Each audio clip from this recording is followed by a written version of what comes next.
We demand compliance with the neighborhood bylaws immediately, or further action will be taken.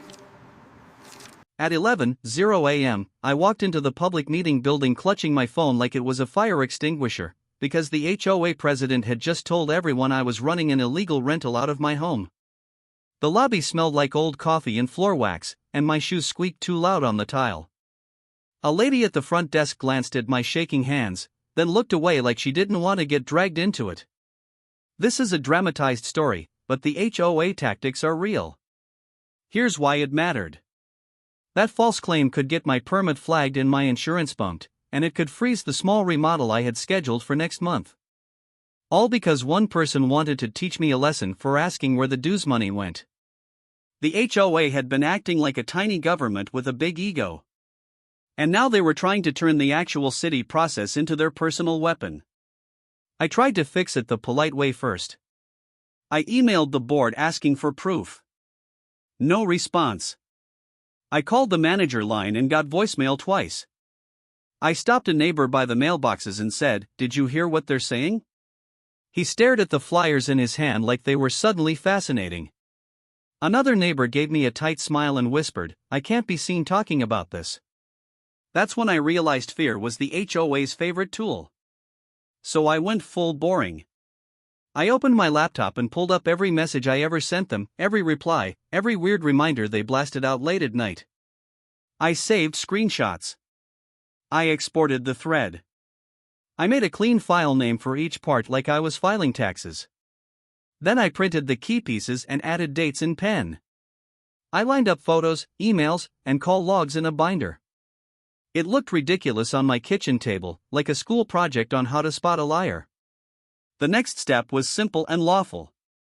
I submitted a written statement to the meeting clerk and asked to be added to the public comment list. I didn't accuse anyone of crimes. I didn't yell. I just requested that the record reflect the truth. While I waited, I could hear muffled voices through the big doors, and every few minutes someone laughed like it was a fun little game. My stomach did that slow drop again, but I kept my face calm. When my turn came, the chair called my name, and the HOA president leaned back with a smug look like he'd already won. I held up my binder and my phone. I said, "I'm here because a false claim was submitted about my home." Then I read 3 short lines from the email thread, each one showing them changing their story. The room went quiet in a way that felt heavy. A staff reviewer asked, "Do you have the full chain?"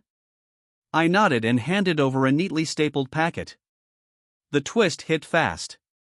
The staff reviewer flipped pages, then looked straight at the HOA president and asked why his complaint email didn't match the dates in his own prior messages. He stuttered and said it was a misunderstanding. Someone in the back actually snorted. The chair asked if he wanted to withdraw the claim. He tried to argue, but the reviewer cut in and said the record will note the inconsistency.